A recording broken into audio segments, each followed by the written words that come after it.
Well, I've been looking forward to this evening. Trust that you have as well. Hope our teens have been. And this has been a good trip for them from what I hear. And looking forward to hearing the update from them. And they've had some pictures to share. And so I'm going to let Seth come and start things off. And then there's some testimonies, there's some photos. I believe they're going to even take some questions. So if you have questions about Utah, careful. They can go for a little while with some answers. So ask questions. Feel free. Seth, come and share with us a little bit of what God did in Utah. Thank you. I wanted to start off just giving a kind of a brief overview of the trip, what we did. I know we kind of explained things before we left, but we weren't really even sure what we were going to be doing there, what all will take place. So just a quick overview. I do want to welcome all of those who are watching on the live stream. I know, I think my mom's watching, a few people from all over, and I believe that Pastor Chris Pennington, or as the kids lovingly called him, the Reverend Chris Pennington, is watching, so it's good to have all of you with us. We left on Friday morning, the 11th, and it was, I wouldn't say an uneventful flight out, not as much as the one back, but it was a tight squeeze getting onto our flights. Even we stopped at JFK on our first layover, and of course we're all hungry, try to get some food, and everything there was so slow. And I remember, I think my wife and my two other kids who were there were the last ones. They were waiting for our breakfast to be cooked at this one fast food place, and they had to literally sprint from the food place to the gate to get on the flight. Not that they were closing the door or anything, but it was just, everything was crazy to get out there. So we arrived sometime in the afternoon and made our way to the camp, got kind of settled in, and of course, you know, we knew we'd be some adjustments, but I don't think we realized quite how much. It was a 2-hour difference. That doesn't seem like much, but it really does take a toll on your body. And even the elevation was something to reckon with. And I looked up today on Google just to get the exact numbers from sea level. The elevation to the top of Mount Monadnock, which obviously we aren't at here, is 3,166 feet. And then getting to the Ogden Valley, where we spent most of our time, at the valley floor, it's 5,135 feet above sea level. So that's quite the adjustment. And I know, of course, I'm getting up in years, but just walking from the boys' cabin up to the main lodge every morning, when I got to the top of that hill, I felt like I had climbed Mount Monadnock. It was such a steep pitch. But we got there, got kind of settled in, unpacked, met with Pastor Chris, kind of talked about the week, what was going to be happening, had a chance to kind of mess around a little bit, play some games, and so we kind of got settled in. Saturday, the Lord got us there a day earlier than we thought, and it just worked out that my brother and his family were actually throwing a little bit of a birthday party for their youngest daughter, so Liz and I and Isaac and Anna all drove about an hour and a half to meet with them. We haven't seen them in quite a number of years, so it was a good chance to get together with them, meet some of the folks from their church, meet their pastor, hang out with them. I feel a little bad because those who remained had to go on a hike, and that was quite the battle for them to, again, with time change, with altitude adjustment, they went on a lovely hike. Really enjoyed it, but it did wear them out. And then they got to do some work projects around Pioneer Bible Camp where we were staying while we were at a birthday party. Again, I feel a little bit bad that I wasn't there to enjoy those projects, but so they did that during the day. Then that evening, we got to spend some time kind of setting up and preparing for the soccer camp, filling some goodie bags, and just preparing for the different things, pumping up soccer balls and getting ready. Sunday was a real blessing. We were able to go and join Fellowship Bible Church, who was putting on the soccer camp for their Sunday services. Got to sit in on the teen Sunday school, and that song we just sang, To Live or Die, we were actually prepared to sing it in the service. Now, as most of you know, whenever I'm leading singing or involved in music here, it always seems like something, like even this morning, I didn't know the song, even though it was a familiar tune, something always crazy happens. So we had a fantastic piano player, Pastor Chris, and their piano is a little electronic upright. And it actually has a dial where you can kind of transpose on the fly. Well, he thought that somebody had already pre-transposed, so he adjusted it, and he sat down to play. We got up to sing. He started playing, and we're all kind of like, I'm not sure what this tune is. But we all began to sing, and began to sing horribly. And we could tell by the faces of the audience, and probably by our faces, like something is not quite right here. Thankfully, Pastor Chris all of a sudden just stopped and said, my bad, I adjusted this wrong. He fixed it, and from that point on, we sang just beautifully. I mean, we should be on tour singing, making a record, I don't know, but it was we had a good laugh about the mishaps that happened. There's a great picture on someone's phone of all of us. We asked one of the coaches to take a picture of us as we sang. And if you zoom in, I think that's on Abby's face. She's kind of like, got this look of, what are we singing? And that's how we all felt. We're like, I don't know what's going on here. But that was funny, a funny part, but really sitting in their services and getting to interact with the church people, both in the morning and evening service, you just, even through their singing, got a real feel for their heart for those that are lost in Utah. And it was a great day of worship. The evening service was something that they call Upreach, and it was a prayer service where everybody just prays in one or two sentences. The pastor, we'd sing a song, he'd give us a theme, and it was great to be able to stay focused on what people were saying, and just people praying verses, and it was really a great time. And between the services, we got a chance to hang out and get to know all of the staff from Pioneer Bible Camp. And even just playing a couple games of learning people's names, having fun, getting to talk to them again, it was just, you couldn't help but leave and think, wow, these people really love the Lord.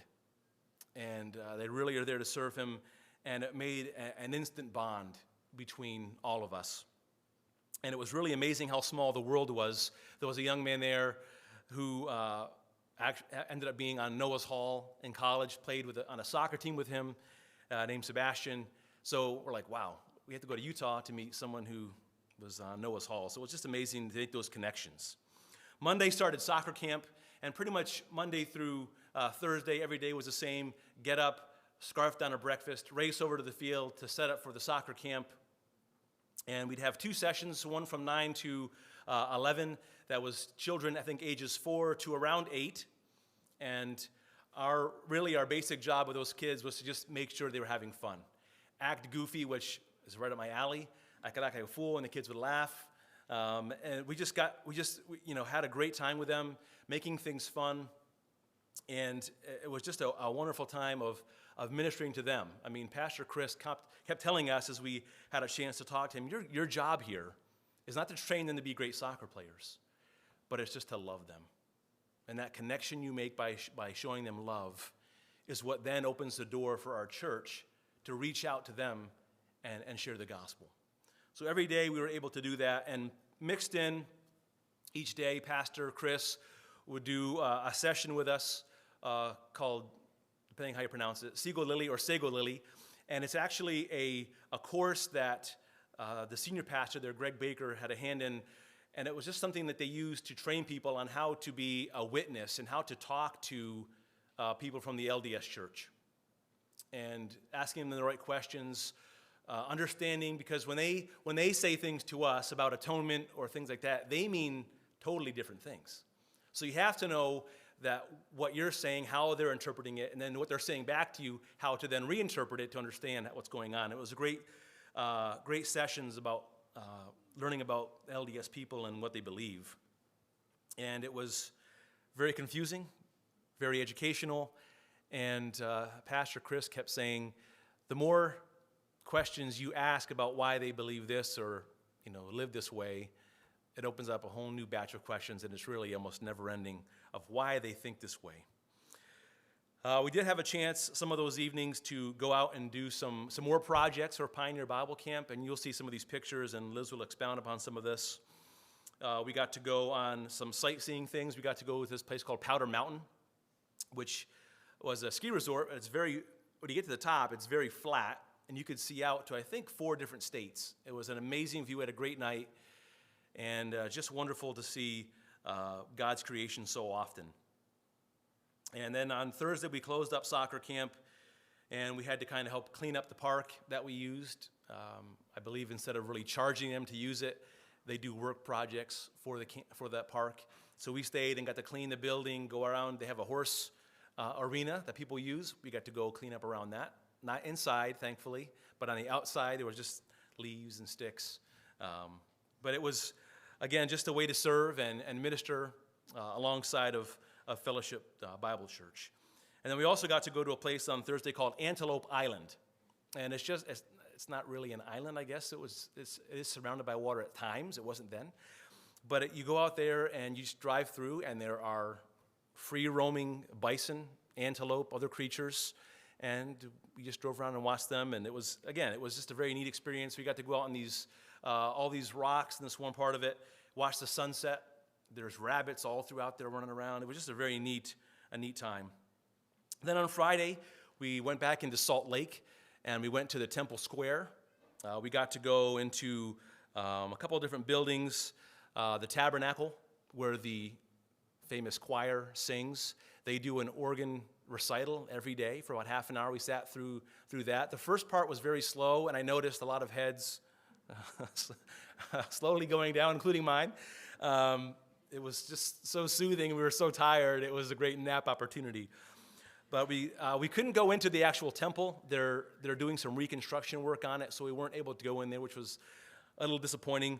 But they had moved some of the displays into a conference center, and we got to walk through there. We got to walk through briefly into the church, the LDS Church Museum of History, and got to see some interesting videos, all kinds of neat exhibits, all about how they moved, how Joseph Smith had his visions, and how they moved from New York and worked their way across the country into Missouri, and then eventually to Salt Lake. So it was an interesting time. Again, learning about the LDS Church, getting to visit these places was very, very interesting, but it left you with a bit of a sadness that these people are so lost. They think they have truth. They include God's word into it, but they are just so far from the truth, and they don't even realize it. So you got to see the need that is there in Utah. And then after we spent the day in Salt Lake, we drove back to the church and got to spend some time with Pastor Chris and his family. They had prepared some food for us. We sat around and ate, had some fun, shared some testimonies of what God had done that week. And then we drove to the airport, thinking that if we got lucky, we'd already seen the flight had been delayed a little bit. We said, you know what? When we got into JFK, our flight got delayed, but then it went right back to the normal time, and we left, no problems. So I said, we'll go to the airport and see what happens. And there we sat for many, many hours, and the flight kept getting just pushed back an hour, and I think it was probably about maybe 2 in the morning. All of a sudden, they said, now your flight is 1:45 the next day, and then a little bit later, it got bumped up to 3:45 the next day. So again, you'll see pictures. We tried to sleep in the airport, and finally, I think it must have been like 5 or 6 in the morning. Liz and I were talking. We're like, we just can't stay here all day. I mean, we were out in baggage claim, no access to any kind of food or really any comfortable places to hang out. So we rented the two vans again and drove back to the church. And the church fed us. Some of us took some naps. Some of them went off with Pastor Chris and did some fun things. And then we drove back to the airport. And that time, our flight was actually on time. And we left at 3:45 that Saturday and didn't get into Boston till, I can't even, my brain is going so blank now, about 10 at night. So it was, and then had to drive back from Boston to here. So it was a late night. We got to bed about 2 in the morning. But again, it was just a wonderful week. Even in the chaos, you saw God's hand. I don't know about everybody else, but for me, that whole mishap actually kind of got me back into a almost normal sleeping pattern to get up at 4 o'clock in the morning to go to work on Monday. Really, it did, because I was woken up, didn't nap the rest of the day, and I was able to go to bed nice and early on Sunday night and get some rest for work. But it was just a really fantastic week. God did such amazing things. And again, Liz is going to come up here in a second, show some pictures, and the kids will come up with testimonies. And I'll come back up and give a little more of a testimony, as well as just some closing thoughts from Scripture. But it was a great week. One other kind of funny thing that happened when we were preparing to go out there, Pastor Chris, mentioned that, we've got, 3 soccer coaches that are going to be leading everything. And it was a young man and then 2 young ladies. And he said, I'm actually going to put them in the cabins with you guys at the camp. So you guys get to know them, and, they have a burden to meet the teens and work with them. And that was fine. For some reason, the girls got really nervous about that. They had some idea that these girls were going to just mess up their fun time, and they were concerned about it, to the point where they're conspiring amongst themselves, like, what can we do when they come into the cabin to make them not want to stay with us and go stay somewhere else? Not in a mean way, but just, well, I'll tell you, by the next day, they just loved those 2 girls. And they became such fast friends. And again, even that was just amazing to see the quick bonds that God made in our hearts to put us together as a team, working and striving toward the furtherance of the gospel there in Utah. So I'll let Liz come up now, show some slides, and the kids will come with some testimonies.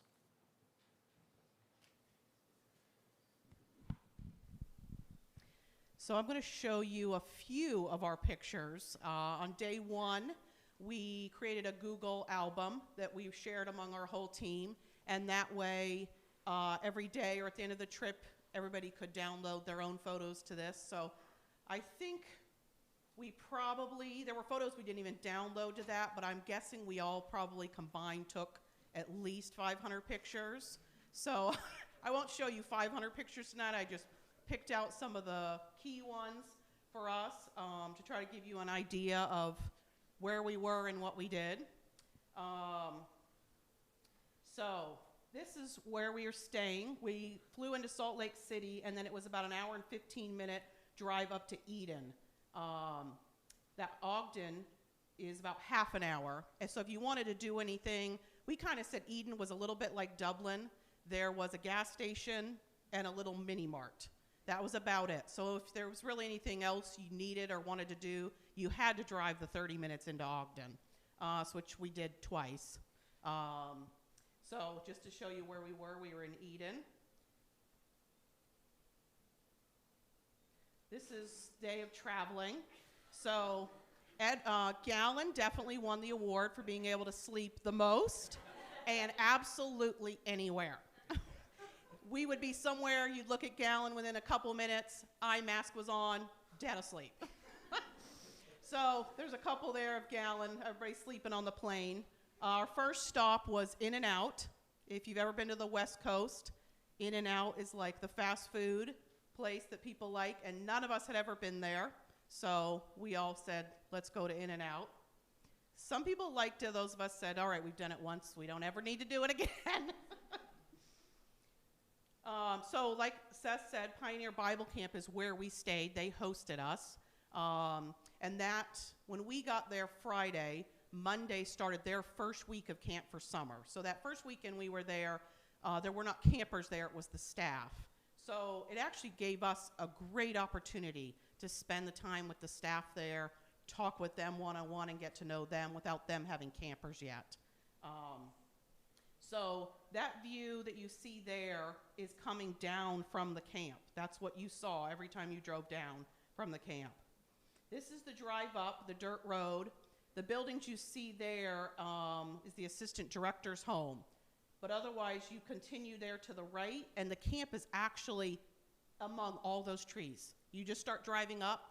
If you're at the bottom of that hill mountain, you can't even see the camp. It's just totally embedded in all those trees. And then when you come down the camp, down this road on the left, that's your view. All of a sudden, it just opens up. And so we came down that I don't know how many times a day, but it never got old. You came down, and it was just like Oh, beautiful, beautiful place. So on the left is our cabins. There were 8 in each cabin, 4 bunks. So like I said, there were the 6 of us ladies and then the 2 girls soccer coaches, and then the boys had the 6 on our team and the 1 male soccer coach. There was no electricity in the cabins, which means no lights and no heat. We had 2 nights that got down to about 32 degrees. It was rather cold. We had to bring our own bedding. So we told everybody they got 1 suitcase. That included their bedding. So either sheets and blanket or sleeping bag. So the 2 nights that were down to 32 were pretty cold, I will say. And then, of course, there were creatures because we were out in the woods. So there were plenty of spiders in our cabin.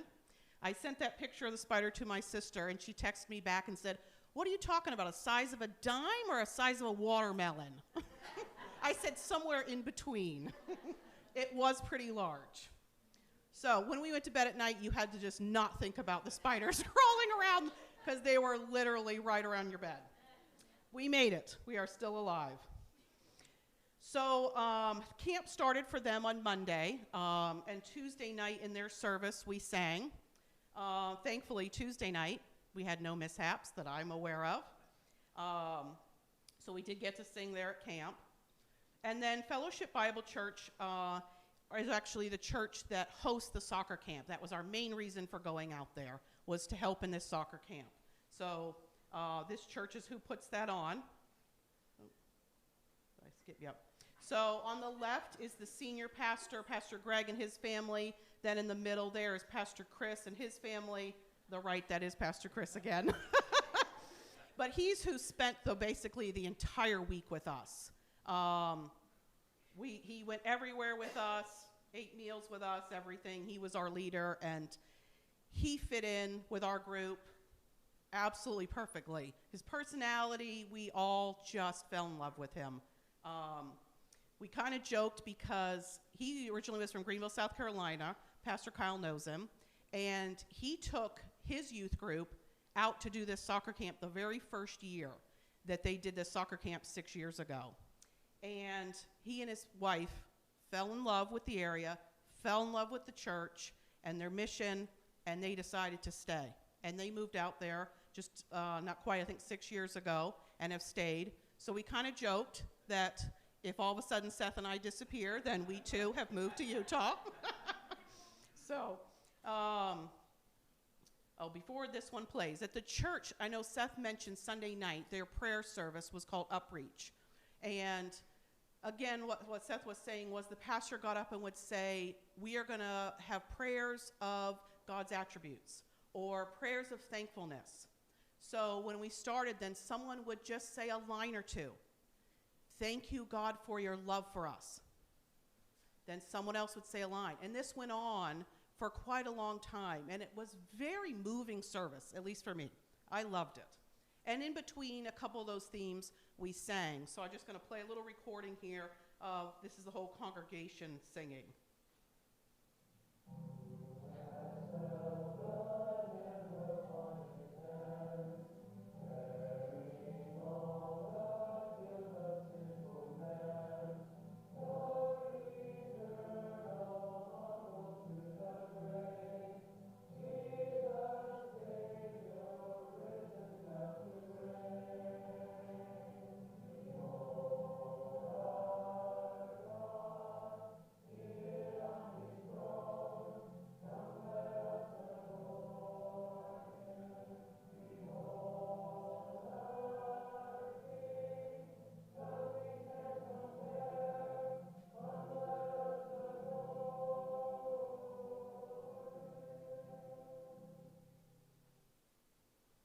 So for us, listening to that, you could just hear the people's heart.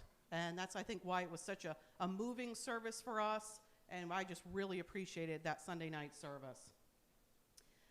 So each day of the soccer camps, Monday through Thursday, between the morning session of the younger kids and the afternoon session of the older kids, we would go back to the church, and some church family fed us lunch. So we were back there every day eating lunch. And then, of course, as Seth said, Sunday morning we got to sing in their church service. So soccer camp, this is all the volunteers. On the far left there is Pastor Chris Pennington, our team, and then a couple others from their church that helped out as far as the snacks, serving the snacks. And then in the back, just behind Seth there, is Enoch. He was from Bob Jones, correct? Yes. And doing kind of an internship there for 8 weeks. So he had just gotten there, I think the day before we got there, he had gotten there, and he was staying in the church.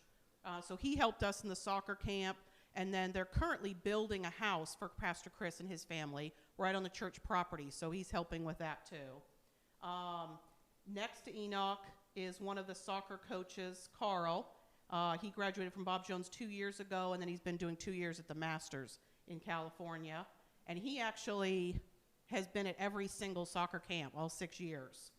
And then on the other 2 soccer coaches, the girls, where's Caroline? Oh yeah, Caroline is next to Anna Grace and Sammy, and then Emma is between myself and Sammy. And they both just graduated from Bob Jones. This was Emma's 3rd soccer camp and Caroline's 2nd. But like Seth said, again, they just fit in with our group just perfectly. We love spending the week with them. So this is the morning session that was like age 4 to 7 or 8. There was a total morning afternoon of 144 campers that came. That's the most they've ever had, and they said that almost maxed them out. They really can't do much more than that. So this was the morning crew, a lot of young little kids that we did, and they broke them up even more so than this by age. So 2 or 3 of us were with each group, depending on the age. Oh, skipped one. This is the afternoon older group that was aged like 9 to 11, I believe, maybe 12. And that group was just divided up by the girls and the guys in the afternoon. So we just went out in the fields. The 3 soccer coaches had drills for them to do. A lot of just kicking the ball around, having fun. That was mainly the thing, especially with the younger group that were like 4 years old. We were just there to have fun with them. So this is the youngest group and the helpers.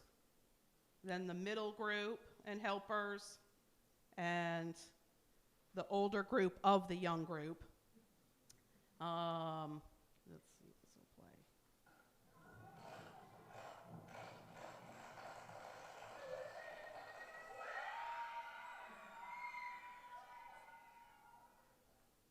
So I know if we ask the kids at the end of the day or the end of the week, they had so much fun, which was the purpose. So I feel like we accomplished what we were supposed to do. I know the parents picking up on Thursday afternoon, several of them said to me, my kids go to other soccer camps or other organized things like this. Nothing is done as well as this, and that is Chris's organization. I said he's done this 6 years, but they really do a great job of putting this together. In the sessions in the morning and the afternoon, there would be several breaks, so the kids would all come to these picnic tables and have a snack or water. The last 2 days, it was like 90, 92 degrees, so it was hot. So watermelon tasted the best. But this was our chance to sit at the tables and just talk with the kids. As simple as, what grade are you going into? Who's your teacher? Or, do you love soccer? What other sports? But it was our time to just talk with them and get to know them. A lot of these kids are repeat kids each year, so you'll get to know them. So we had that time. Then I put here, I know Seth mentioned that we had to do projects. So the Pioneer Bible Camp hosted us, and obviously it was free of charge. But we did projects to basically pay our stay off. So on the left was the Saturday project of ripping siding off a building. Like Seth said, my family missed that. I'm a little bit glad I did, because they all told me that the amount of wasps that were behind that siding they pulled off was quite a bit. And if you know me, I do not like wasps at all.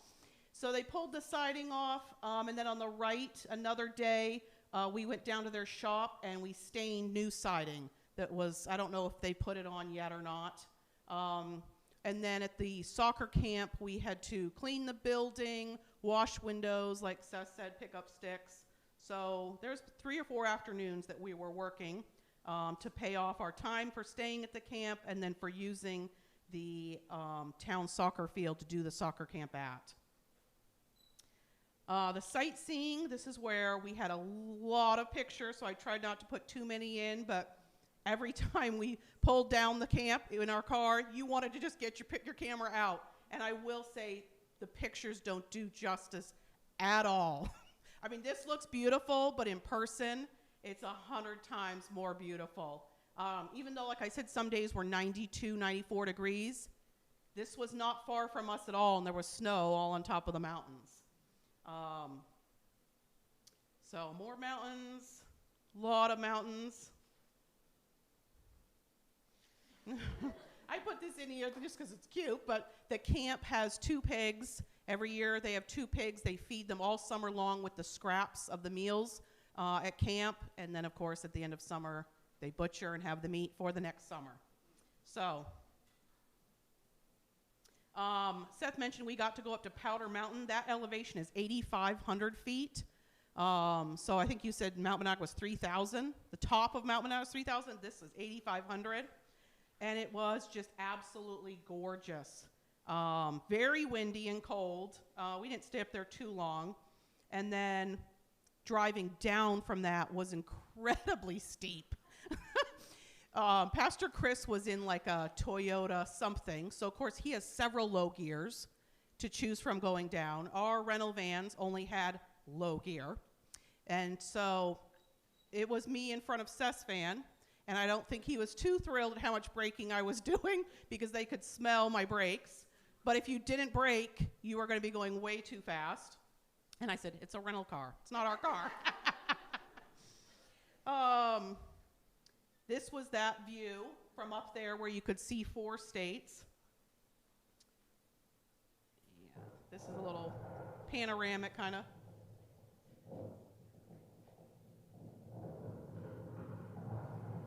You can hear the wind.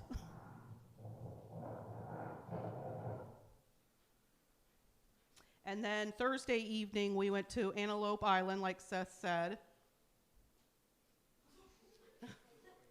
That was the male photo, the female photo.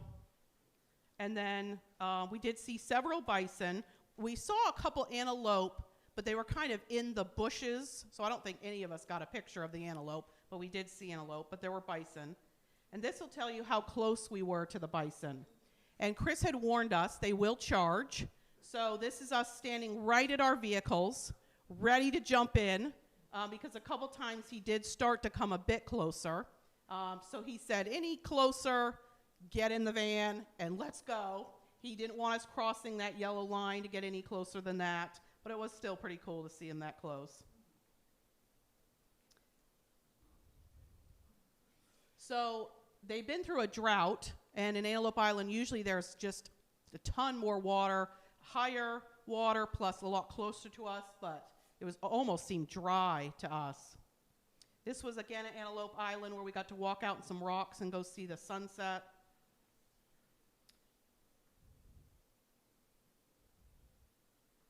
This one.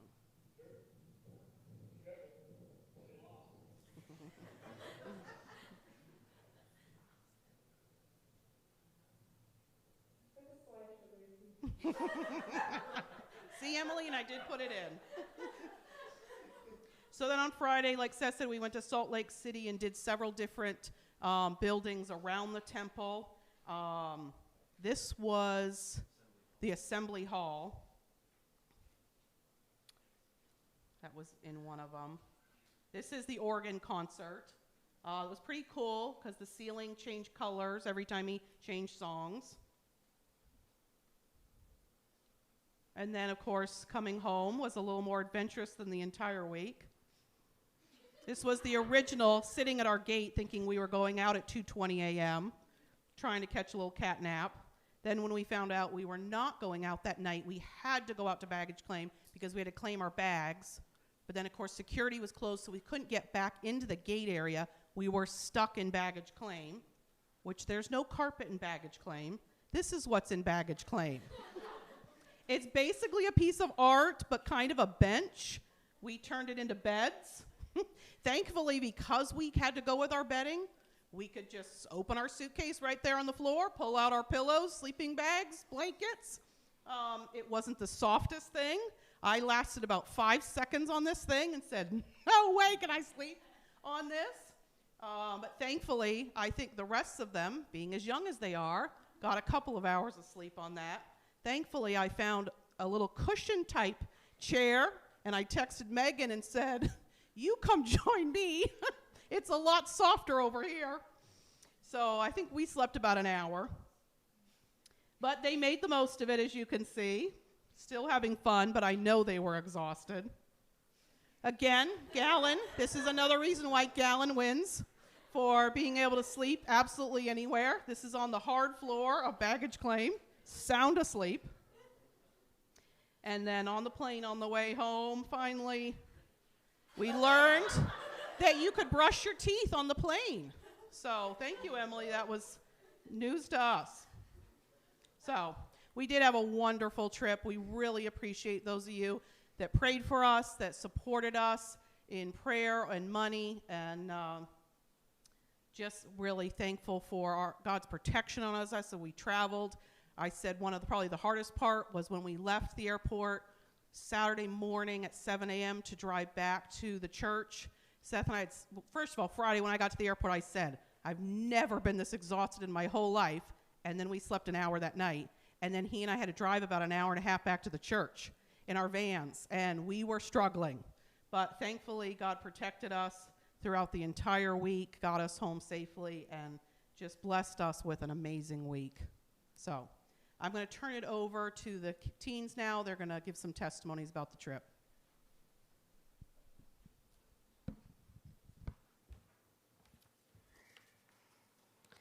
This trip to Utah was one of learning, ministering to others, teamwork, lots of laughs, extremely cold and extremely hot temperatures, and many hours in the airport. I learned a lot through our sessions with Pastor Chris, where he taught us about the Mormon religion. Through these sessions, we were able to understand how to better minister to this group of people. Along with ministering to the Mormons at soccer camp, we were able to minister to our fellow brothers and sisters in Christ at Pioneer Bible Camp by helping out around their campground by doing some work projects. I was both encouraged and challenged through our time on this trip. I learned a lot, but there was one thing in particular that really stuck with me. On our very last day in Utah, we concluded with a testimony time and shared some thoughts and memories from our week there. Pastor Chris shared this thought with us: serve God where He has placed you. God has given each and every one of us unique gifts and talents, and He has done that for a reason. We should use these gifts and talents to serve Him. But besides these gifts and talents God has given us, He has also given us desires and things that we love. We should also use these to serve Christ. Pastor Chris pointed out many times just how important it is for us to build relationships with the people we are ministering to, and how when you have a common interest, it makes it so much easier and more natural to form those relationships and to eventually share the gospel with them. Psalm 139:14 says, I will praise thee, for I am fearfully and wonderfully made. God has placed in each one of us unique talents and desires, and we should use these to advance the gospel. Although this trip to Utah was extremely busy and came with many unexpected twists and turns, I am so glad I was given the opportunity to go. I would like to thank everyone that made this trip possible by praying or making a donation. Your contribution was appreciated more than you know.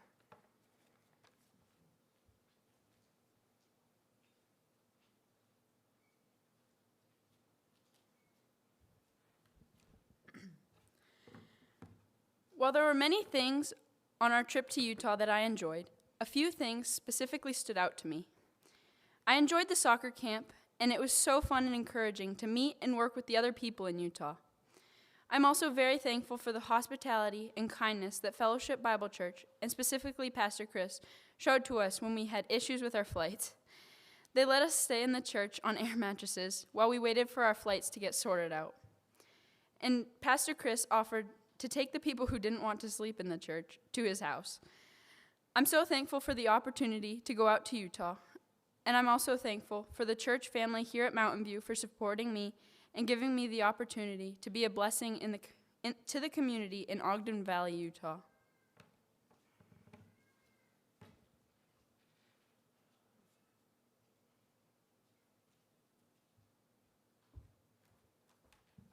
I'm glad I was one of the teens that went to Utah this summer. I had a lot of fun there doing the soccer camp, hanging with friends, and sightseeing the beautiful things Utah has to offer. We got to see the temple and the Mormon Museum, but it was also very cool to learn about Mormons and their religion. Almost every day, Pastor Chris did a lesson on Mormons called Seagull Lily. It was interesting and also sad to see what they believed in. It also made me realize I'm super grateful that I grew up in a Christian family, go to a really good church, and have a lot of godly friends. Since the camp let us stay there, we helped around the campsite, we took off old siding and stained new siding. Even after sleeping in cold cabins, sweating galore at soccer camp, and even sleeping in the airport, I had a lot of fun and would go again. I wouldn't have been able to go without all of you. Thank you for all the prayers, support, and donations.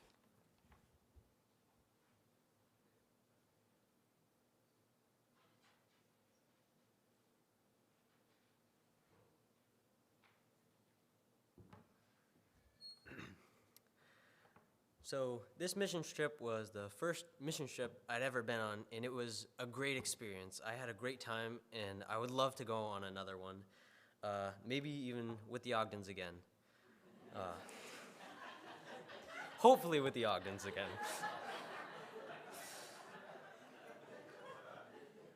I had also never been out west before, so experiencing the humidity and the different temperatures was a great experience, and even the very cold temperatures and the hot temperatures were really just cool to experience.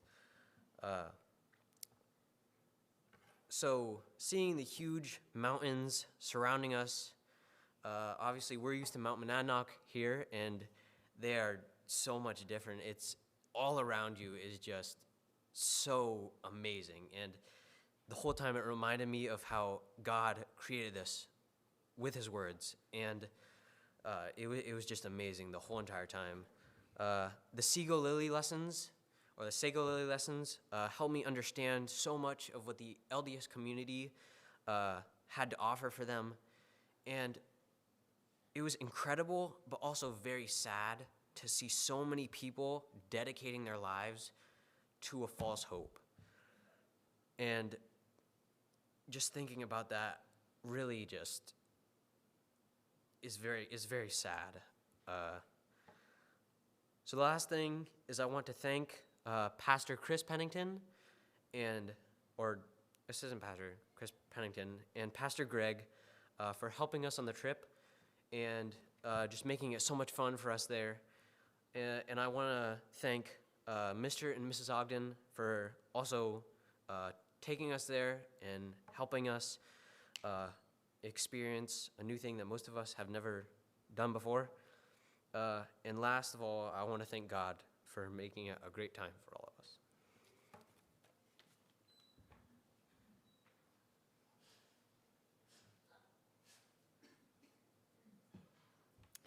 So before I start, I'd just like to let you all know that like 78 hours ago, I had all 4 impacted wisdom teeth extracted, hence the large bulge on this side of my face.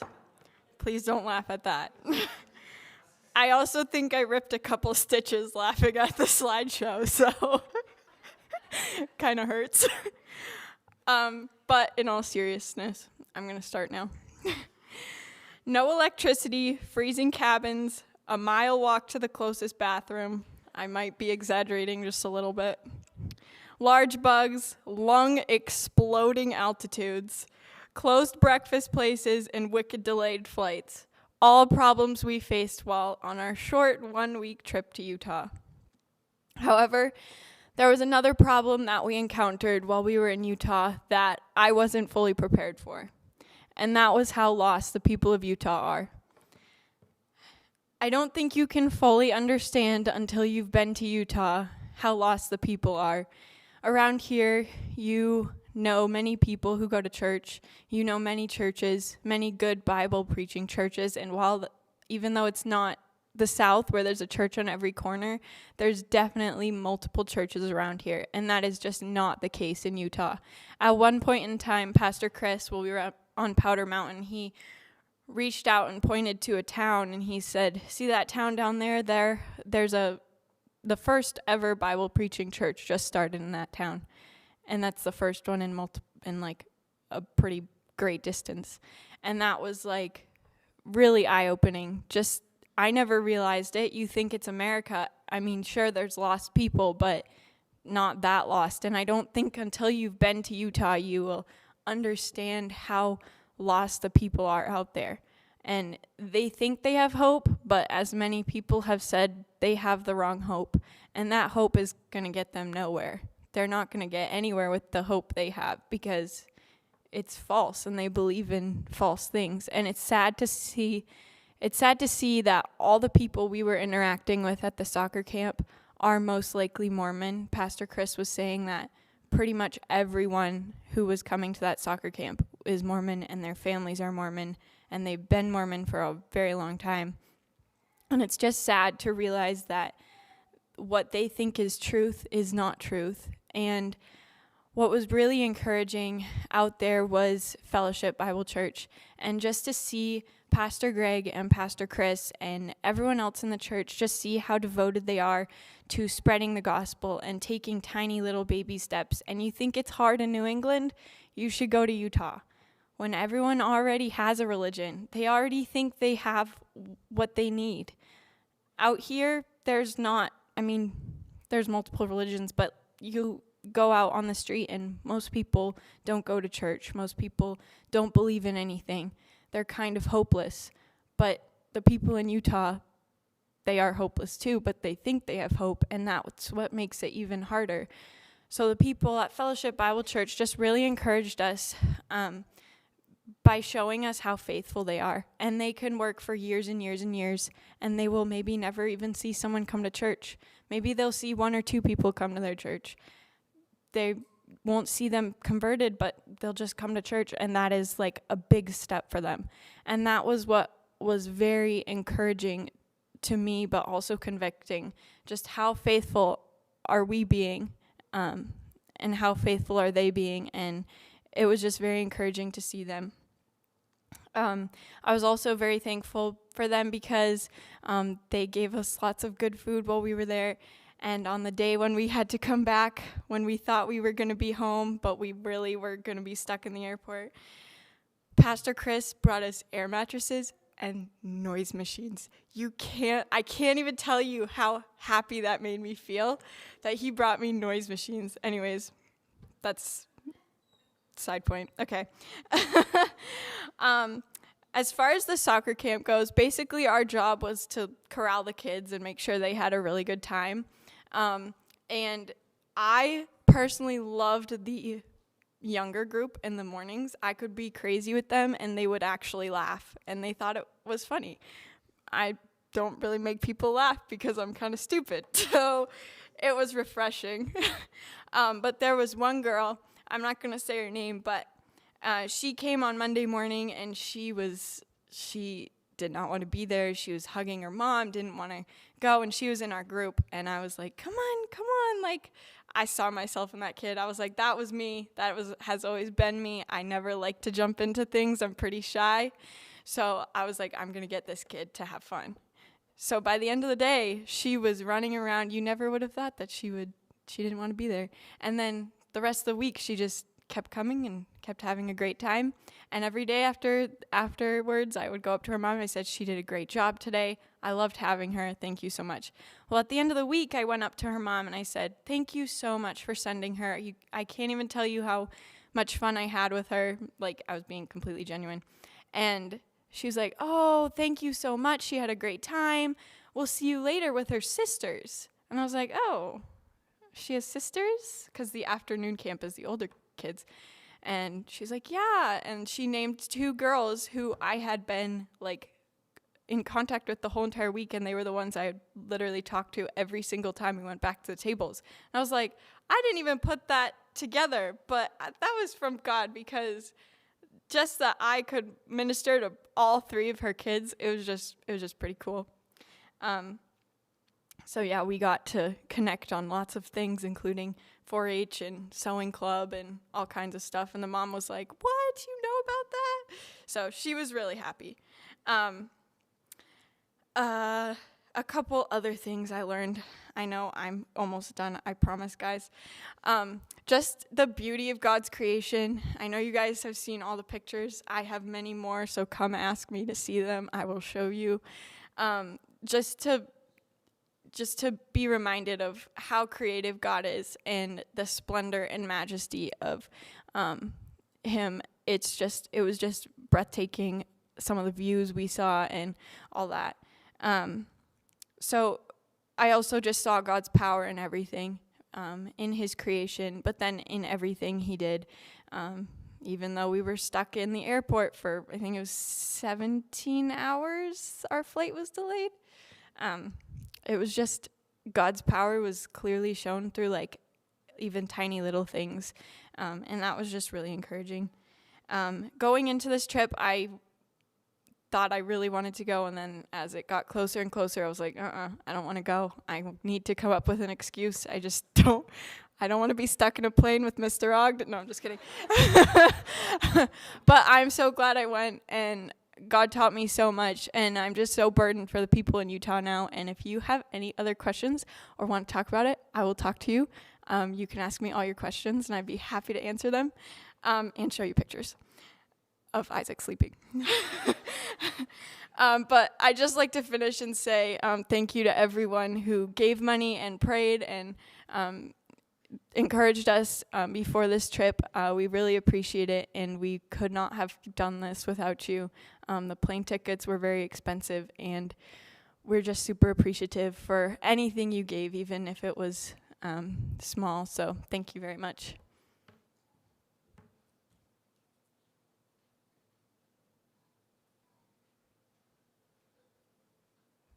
I'm not a teen anymore, but I was lucky enough to get to go on the trip with the teens to Utah as part of the internship, and I am so thankful for the opportunity. So thank you for those who made it possible.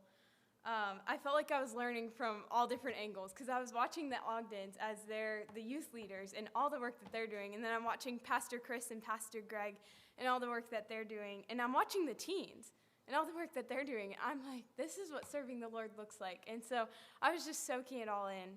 The Ogdens never took a nap the entire time. There were times that I think I was falling asleep on the car, and I'm like, how are they driving right now?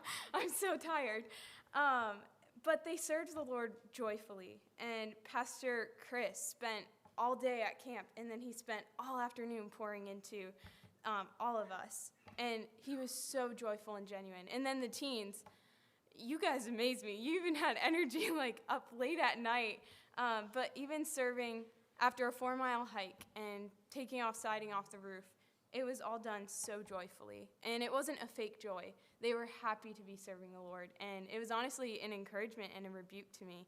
And I think my mind just goes to Psalm 100, and it served the Lord with gladness. And I got to see that in many ways. That was very challenging and encouraging. And also, I got to talk to some pretty cool people. And talking with Pastor Greg and Pastor Chris there, and getting to take part in just a small piece of their ministry with that soccer camp, I got to see and experience persistent, genuine, intentional, and an eternally minded ministry. And that was so eye-opening in itself, and it was so encouraging to me of how should I be living. And the people there, they hurt for those who are lost in Utah, and they are moved with this compassion and love that I know can only come from Christ in them. And it's never a fake kind of love. It's never an obligation. They're genuinely hurting for these people, and it motivates their actions. And it was just so evidently flowing through them in their interactions with the moms dropping their kids off, even just standing up top of that mountain too, watching Pastor Chris point out the different towns and the needs there.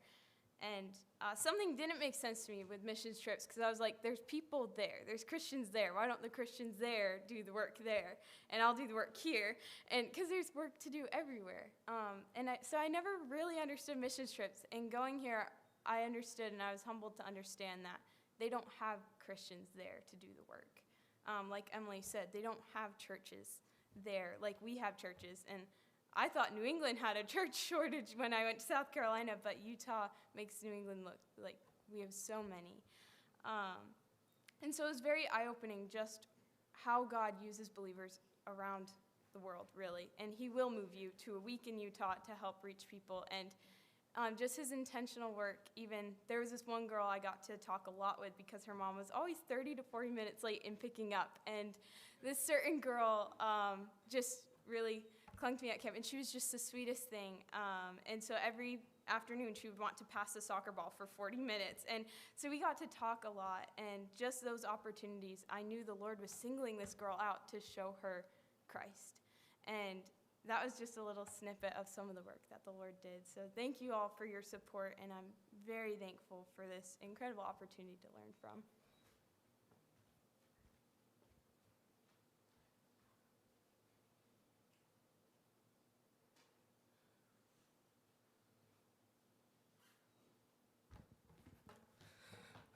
So first, I'm really thankful for all the church members that donate and pray for this trip so that I will have this great experience I experienced. And and the first day I went to a soccer camp, it was awkward because the kids don't want to talk with you and they don't want to talk anyway.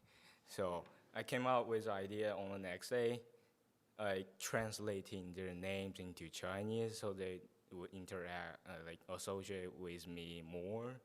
So I started writing their names into Chinese, and when they saw me writing the Chinese, their eyes goes like this. That's so cool.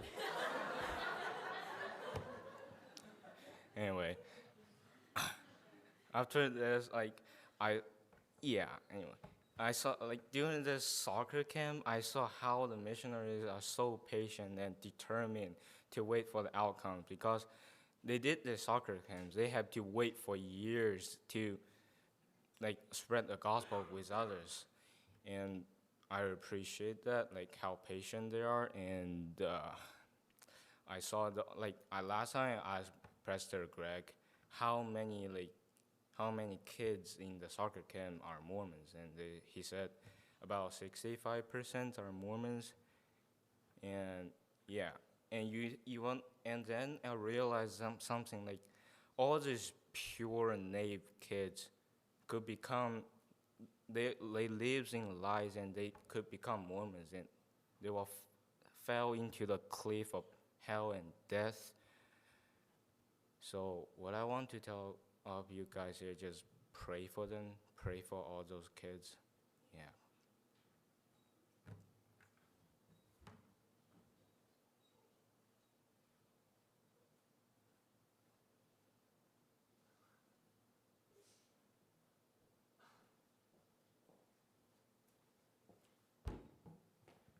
Good evening, everyone.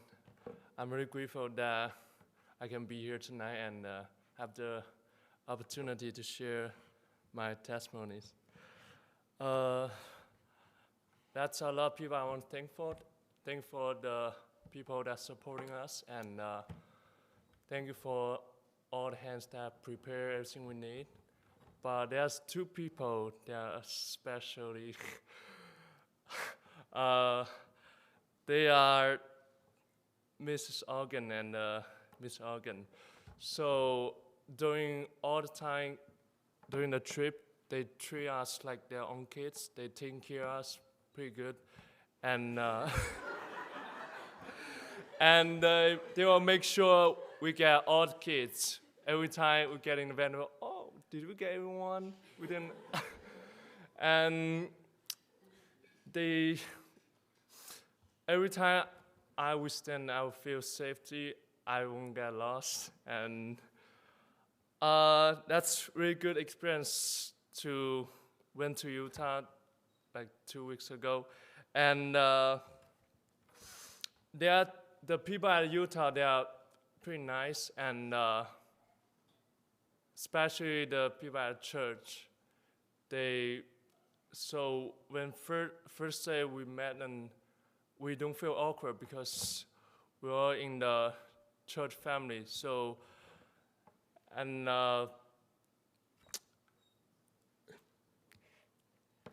that's many people at a Pioneer Bible camp that really encouraged my heart. The staff, they walk over there, like, I talk to them, I say, how long are you gonna be here? They say, like, 2 months. I say, 2 months? That's the way they serve Lord. That's really encouraged my heart. Compared with them, I feel I did nothing because I only be here like 1 week and do some easy job with the kids. And as last but not least, I want to thank you for everyone who keep praying for us, safety, and donate money for us for this trip. I know it's really hard to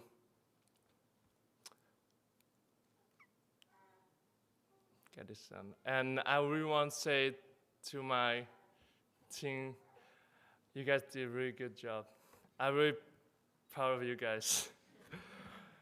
And thank you.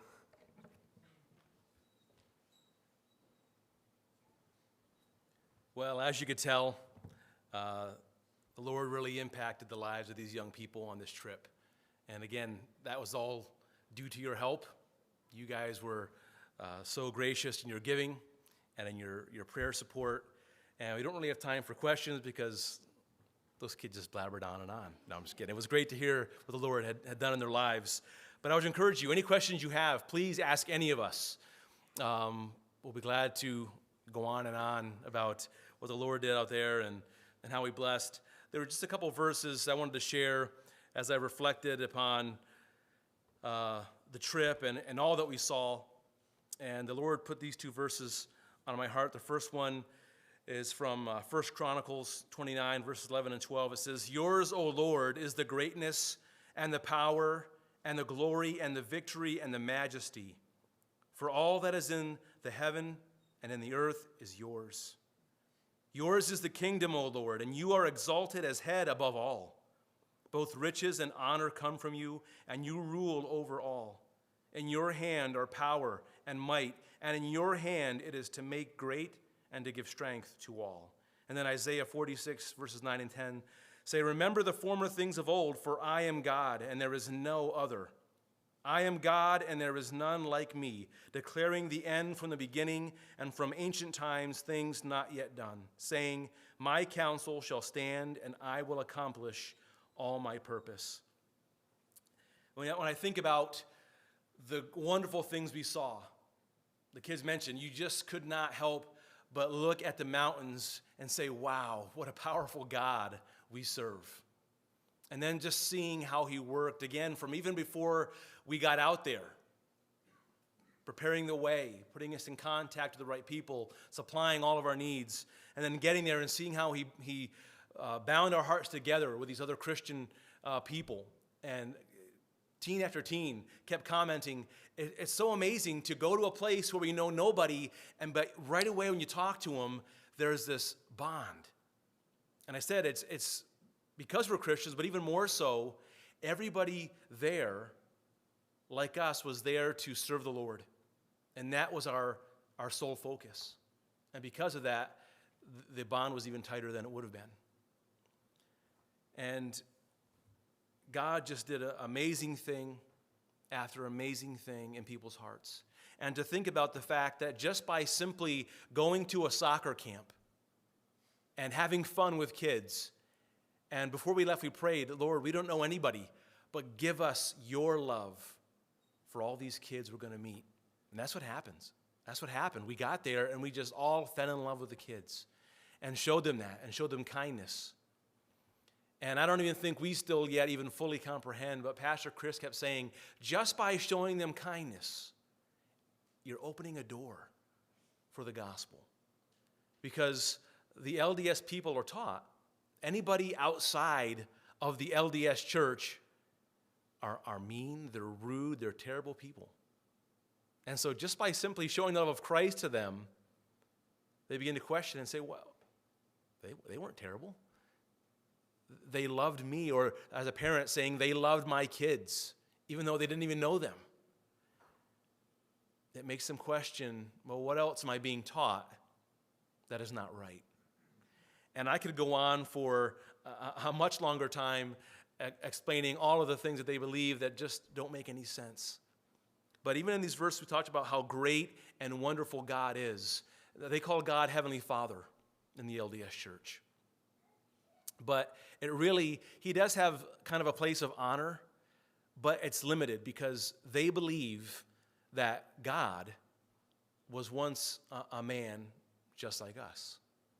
And he was able to work and be righteous enough to earn his way to being a God. And their hope is that they can all attain that same level. So in their mind, if they can make it up to being a God, then that God really isn't all that different from them.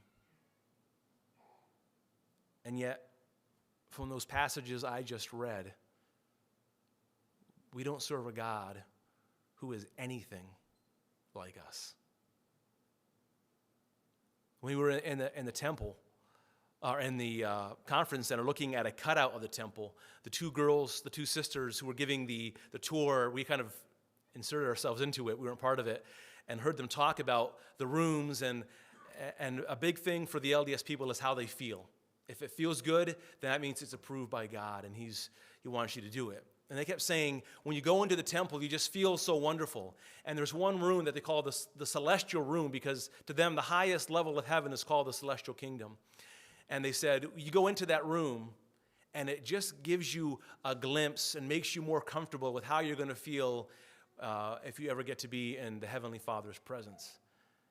And as a Christian, I sat there and said, there's no room that exists in this world that can even prepare us for anything like what we're going to experience in the presence of God. And so they believe in an entirely different God than we do. We serve a God who is able to do amazing things, who is able to create this world, and it's so amazing and beautiful, and yet that is just a tiny glimpse of the beauties that we're going to behold when we're in His presence.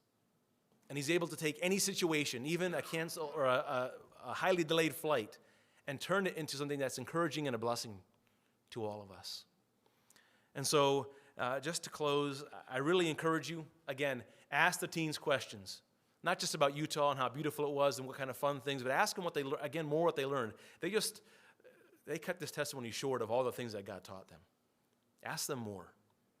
You'll be blessed. But continue to pray for the kids that they impacted. Pray for Fellowship Bible Church as they continue to minister to them, but also to the people of Utah.